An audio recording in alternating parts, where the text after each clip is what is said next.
Welcome to lesson number 1 of quadratic functions and equations. So today we're going to look at connecting the zeros, the roots, and the x-intercepts of our quadratic functions. Now, the first thing we need to remember is, what is a function? And what does function notation mean? So a function is a function relation, or function is a special type of relation in which case each element of the domain is related exactly to one element of the range. So what that means is if you have a variable on the y-axis, that is going to line up directly to a variable on the x-axis. Okay? And so if that doesn't happen, if there's, for example, if x can be more than one value of y on a graph, then you do not have a function. Now, function notation looks like this. Instead of having y equals something or x equals something, you have x is equal to f of x. Okay, so if you consider a function f defined by this formula, f of x is equal to 4x minus 8, this notation is called function notation. And what you're used to seeing is probably something like this, where instead of having f of x, you're used to seeing y is equal to 4x minus 8. Alright, and so with function notation, it's saying that, so for example, if you have a function f of 5, or f of x is equal to 12, then that x value is going to be directly linked to 12. And let's see what that actually means down here. So if my function is f of x is equal to 4x minus 8, right up here, then if my function at 5, the image of 5, is 12, that means that if we fill in 5 to replace x there, we also need to replace our x value here with a 5. And when we say that the image of 5 is 12, that means that the actual right side of our equation is going to equal 12. And it's similar to when we have it in just simple y equals mx plus b form. Y equals 4x minus 8. Y is going to be, or x is going to take the place of 5. So we'll have 4 times 5 minus 8. And again, we're going to end up with y is equal to 12. So again, that range is linked directly to a value of x on the domain. Okay, so we can also show that under the function f, the image of 2 is 0 in this case, if we write f of 2 equal to 0. So if I have f of x equal to 4x minus 8, again, we're plugging in our 2 for our x's. So 4 times 2 minus 8 is 0, which is true because 4 times 2 is 8, minus 8 is 0, which means that the image of 2 is equal to 0. And then if you were to think about this in the y equals mx plus b form, then you're going to get the same answer, but instead of giving you f of x, it will give you y. Okay, so we can say that the 0 of the function f of x equal 4x minus 8 is 2, right? And so one way we can solve that algebraically is if we set this equal to 0, and I have 4x minus 8, if I bring this 8 to the other side, this is going to become 8 equal to 4x. Now to solve for x, I'll divide both sides by 4, and that side by 4, and I'm going to be left with 2 is equal to x. And so the 0 of that particular function, 4x minus 8, was 2. And we could also say, if we're saying that the 0 of the function of f of x is 2, then the root of the equation y equals 4x minus 8 is also 2. So our roots of an equation and our zeros of a function are going to be the same numbers. Right? In both cases, in this example, it was 2. Now let's look at the 0 of a function. So a 0 of a function is a value of the independent variable which makes the value of the function equal to 0. Okay? So zeros of a function can be found by solving the equation f of x is equal to 0. So what they're saying is, if we have this equation, 7x minus 21, then and f of x is equal to 0, we have to set this equal to 0. So we're going to have 0 is equal to 7x minus 21. Now, what we want to do here is, just like we've been doing all along, instead of, well, there's a couple ways we could solve this, right? One way we can solve this, though, is by factoring. So I'm going to factor this. If I factor that, I'll be left with taking the 7 out of 7x will be 7 times x minus 3. Okay?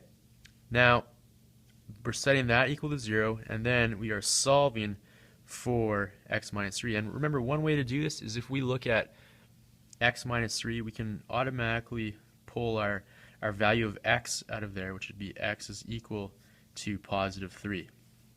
In which case, if I were to plug this 3 back into my equation and take the place of x, that is going to be equal to 0. And so we would say that the 0 of the function,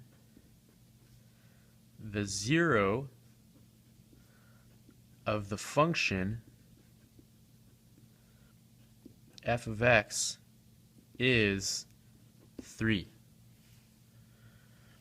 All right, and you know, if you're looking at this and you're like, well, I wouldn't take this approach. That's okay. You could do it another way, right? Like another way we could approach this problem is if we just solve it algebraically. So for example, if I have 0 is equal to 7x minus 21, I could bring my 21 over to this side to give me 21 is equal to 7x. Solve for x. X is equal to 3, right? Because I've divided both sides by 7. I'll give you the same answer. Okay, so let's move forward.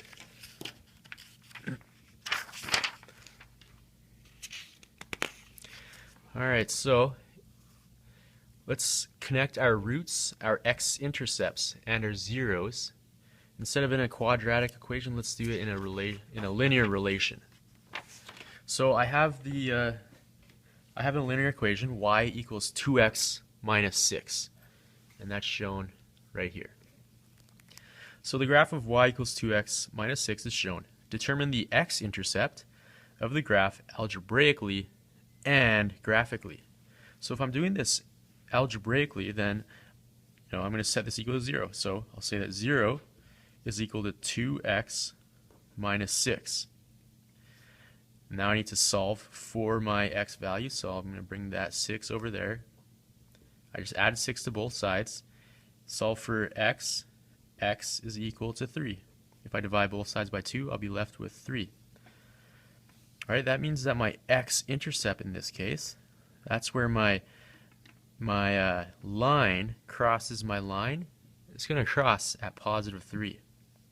So I'm going to say that my x-intercept is equal to 3. Now, just like we were doing in the last questions, we want to determine the root of the equation. 2x minus 6 equals 0.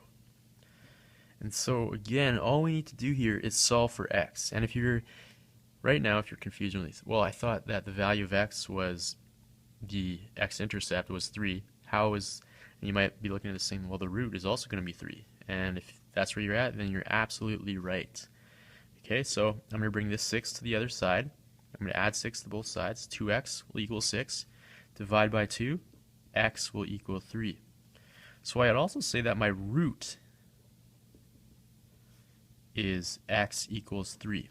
Okay, so my x-intercept is 3. My root is 3. Now, if we state the connection between the x-intercepts of our graph and the roots of our equation, we have the same numbers. Okay, so that's the connection there, is that they are the same values. Now we want to consider the function. So if we're using this as a function in function notation, f of x is equal to 2x minus 6. What is the 0 of the function? So we know that in order to find the zeros of a function, we need to set our function f of x equal to 0.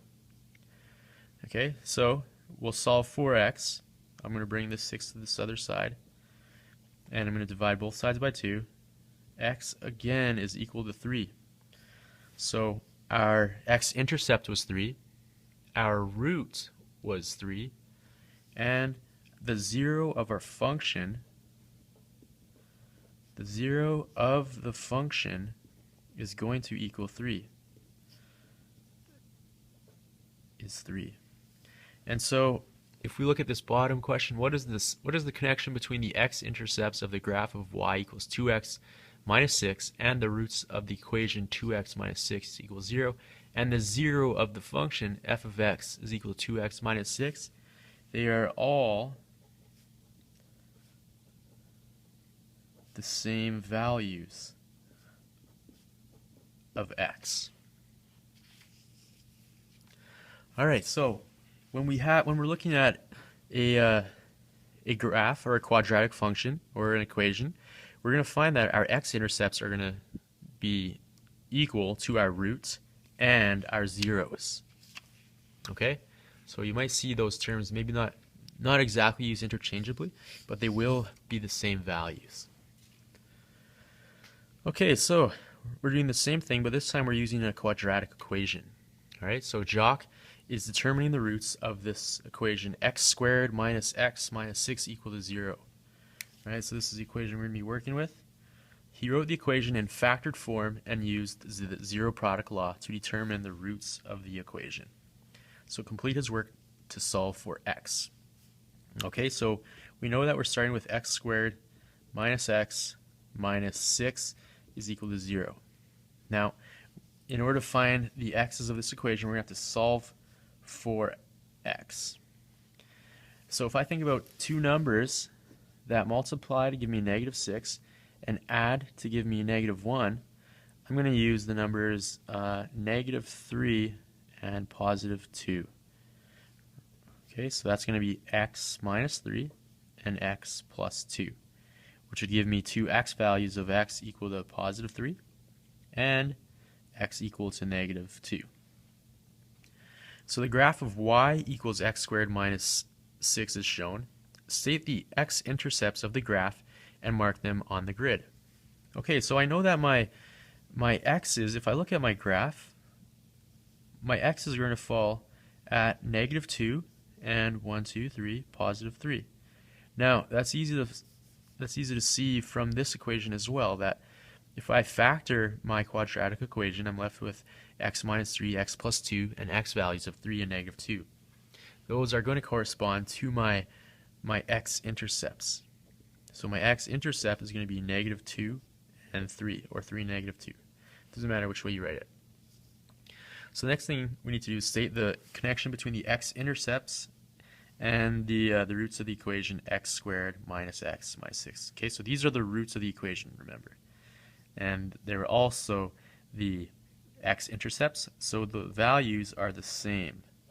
Same values there. Now, explain the connection between the factors of x squared minus 6, x squared minus x minus 6, and the roots of the equation x squared minus x minus 6 equals 0.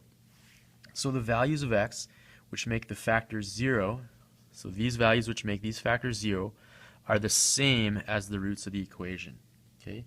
So the factors and the roots are the same values.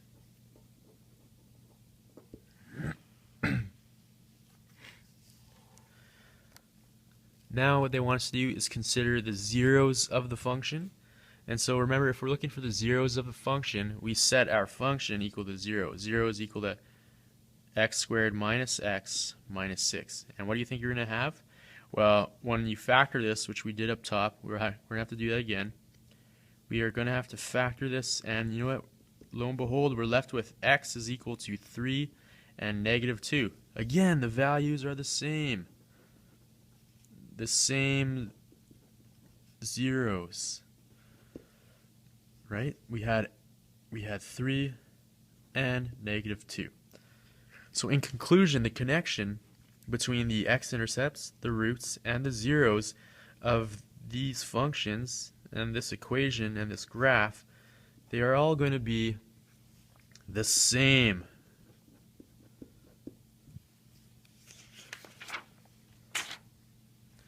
Okay, so your quiz question then is, what is the connection between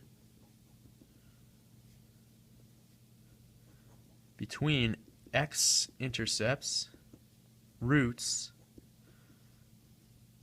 and zeros? Now, all you need to tell me is this. Hold on a second.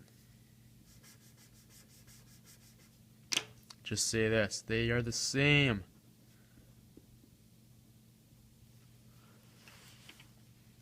Same values. Okay, let's move on to the fill in the blanks. Okay, so fill in the blanks in the following statements regarding the function with equation y equals f of x. So, let's say the zeros. We're going to start with this. The zeros of the function, the x-intercept of the graph of the function, and the roots of the corresponding equation y equals 0 are the same numbers. Okay? Just like we figured out before. So the graph of f of x equals x squared minus x minus 6 is shown. Fill in the blanks. So this is the equation we used previously. We know that one of the x values was -2 and the other was 3. If we look at where this line crosses the y-intercept, it's going to be at -5 at -6. And then the function of the zeros we know are the same values, -2 and 3, and the equation of this line has roots at -2 and 3. So again, remember, they were the same value. Now let's look at actually using your graph to determine what those zeros are going to be. Okay, so we're using the calculator here to graph 2x squared minus 7x plus 3. And so if you're going to graph this, you need to graph in your y1 window 2x squared minus 7x plus 3. Okay?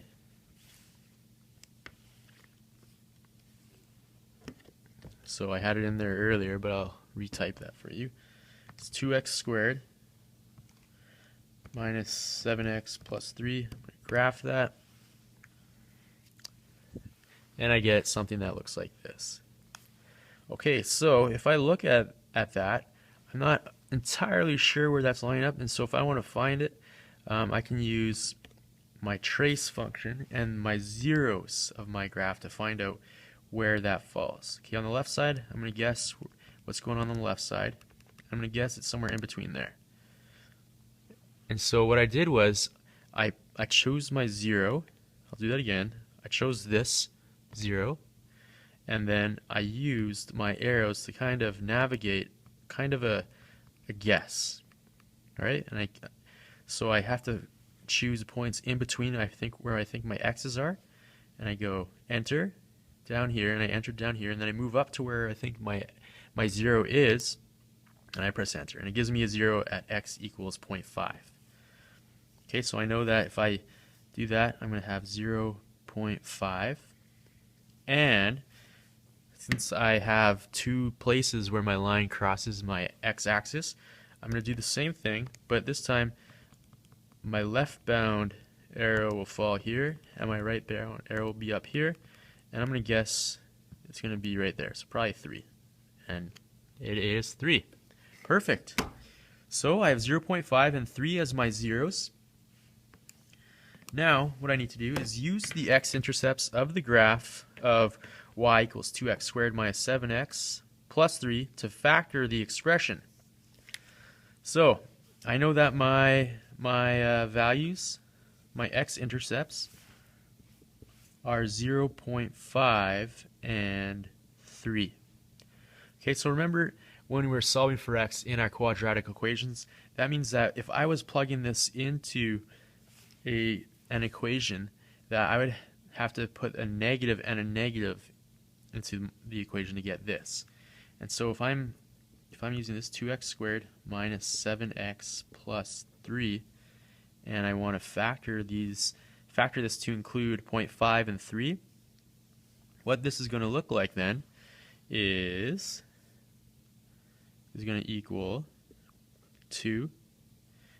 I'm guessing this got factored out in order to make room for that 1/2. But if I have an x and an x here, I'm going to look at 0.5, negative 0.5, and negative 3. Alright, and so if I were to bring this 2 back in, to factor that 2x squared back into the equation, I would have 2x, and I'm going to multiply it by this one here, which would just leave me with minus 1, and x minus 3. Alright, and I'll end up with the same equation as up top. And so what are the zeros of the function f of x equal 2x squared minus 7x plus 3?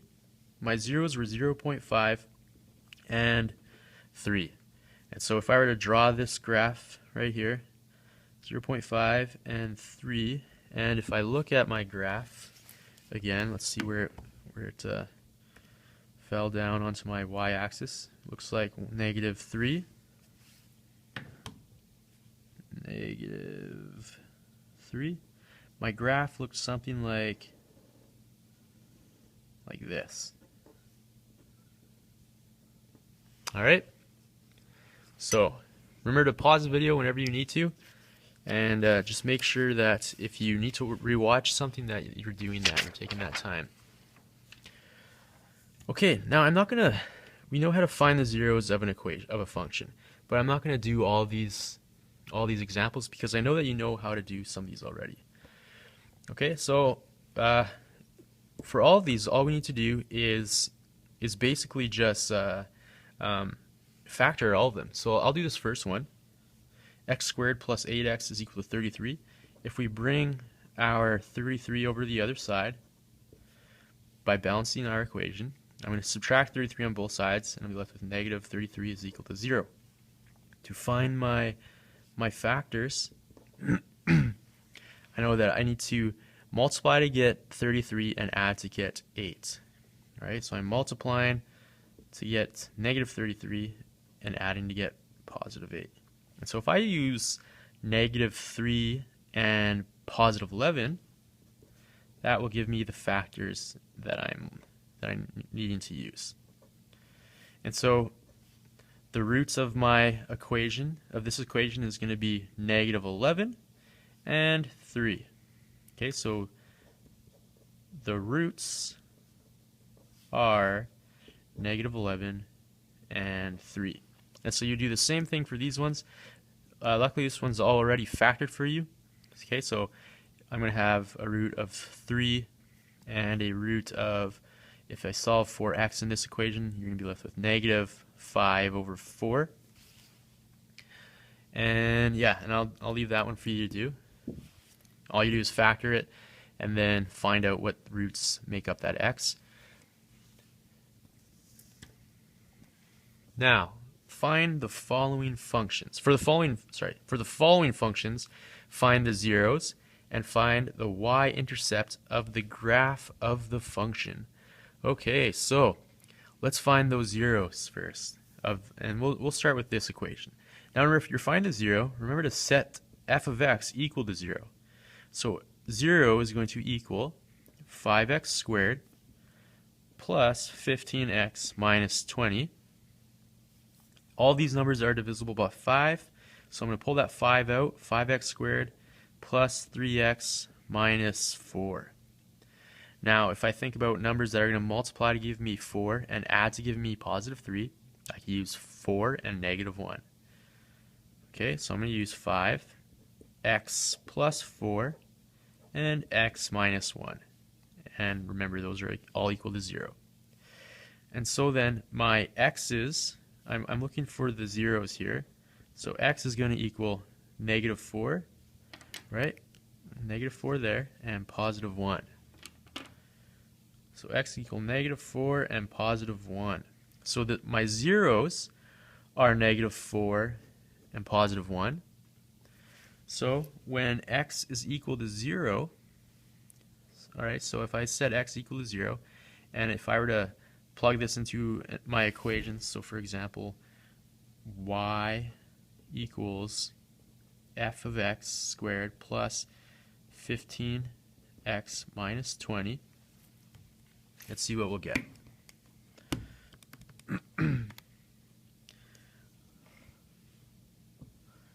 If I plug this into my 5 times negative 4, and that is squared, plus 15 times negative 4 minus 20, we get 0.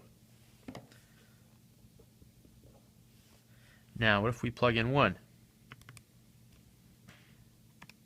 So it's going to be 5 plus 15 minus 20. Again, we're left with 0. So my y-intercept here is going to be 0. Alright, now let's see what that would look like if we graphed this. So 5x squared plus 15x minus 20. If I look at my graph here, I can tell that my y-intercept is not at 0. If it was, then this would be crossing my y-intercept at 0. And so to find out what that is, let's zoom out. I'm going to zoom way out here. Let that load again. Okay, so my y-intercept is actually down here. Okay, so where is my y-intercept? Let's find that out. When x is equal to 0, it says my y-intercept is equal to negative 20. Okay, so this is not actually true. Remember that x is equal to 0, but y, in this case, if I look at my graph, is equal to negative 20. Okay, so let's, I'll leave these ones again, and just so this video doesn't end up being too long, let's move on to the last set of examples.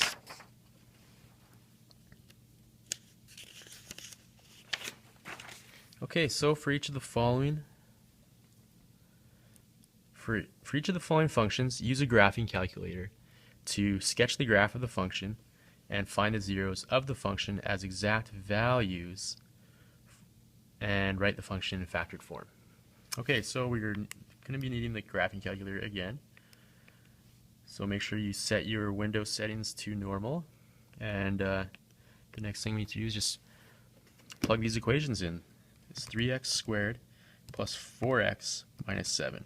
Okay, so this is the first equation that we're using here. I'm going to graph this, and if we look at where our graph is crossing the x and the y axis, it looks like I have one value at somewhere around positive 1, and the other one is going to be around 1, 2. It looks like it's in between negative 2 and 3, so I'm going to say it's negative 2.5. And if I look down here, I know that this scale goes up to negative 10, and so that looks like that's at negative 8. Alright, so I think it's going to fall somewhere along here. So this is what my graph is going to look like. And so the next thing we need to do is find out where our zeros are going to be. Remember that we can use our zero function in order to find that. So I went to the second function trace. I'm choosing the zero function, and let's find out the left side first. So I'm going to guess it's going to be in between here, and right up here. So I get a value of negative 2.33.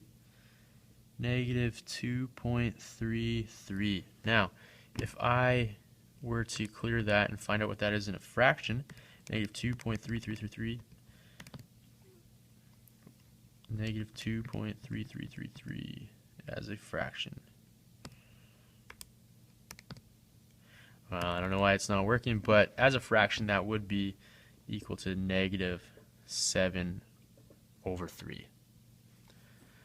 Okay, and over here we know that this is at x is equal to positive 1. Okay, so this one was clearly negative, and this value over here is 1. Okay, so our zeros our zeros are equal to negative 2.33 and positive 1. And we can even find that out graphically. Again, if we find out where that is on our graph. X is equal to 1. Alright, now write the function in factored form. Okay, so in factored form, if I'm using f of x is equal to 3x squared plus 4x minus 7. Remember, we can do this in a few ways. We can use the method of decomposition, and that's what I'm going to do here. I'm going to use decomposition as my method. Alright, so I need to have numbers that multiply to give me negative 21 and add to give me 4. Okay? And so when I put this into my equation here, well, negative 21 and 4, so I need to find those numbers first.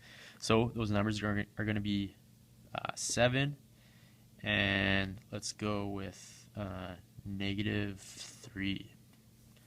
So if I factor this, I'm going to have 3x squared here, and I'm going to put negative 3x and positive 7 minus 7. And factor this out, we're going to be left with 3x, x minus 1, and this should be x, sorry, plus 7x minus 1. And then factored form, we're going to be left with 3x plus 7, x minus 1. Okay, and this is the final answer for our factored function, and we will be done that question. And now I'll do the first part of this equation, and I won't factor it for you though. You can definitely factor something like this by yourself now, but I'll show you what this will look like when you put it into your graph.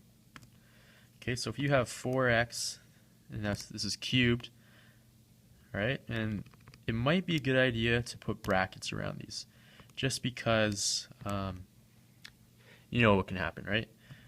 7x squared minus 4x plus 7. So this is going to be pretty funky looking. Okay, so look at how now we have 3 points. It's going to cross the our y-axis, or sorry, our x-axis. Okay, there's 3 points. It's crossing our x-axis. The first one looks like it's at negative 1. The second one looks like it's at positive 1, and the one after that looks like it's pretty close to past 2. Right, and if we go up, it looks like it's crossing the y-axis at about positive 8. Right, so this graph looks something like this.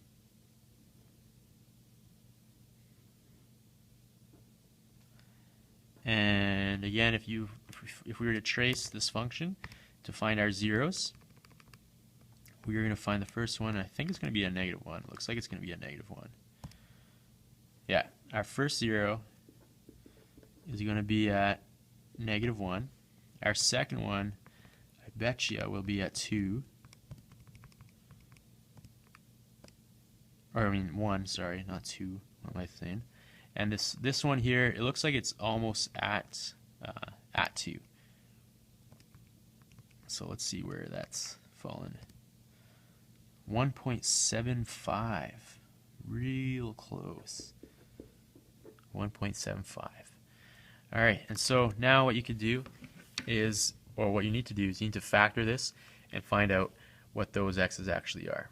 Right? Up here we found out it's negative 7 over 3, which was right, and positive 1. And so over here, once we factor this function, we will have what those zeros actually are.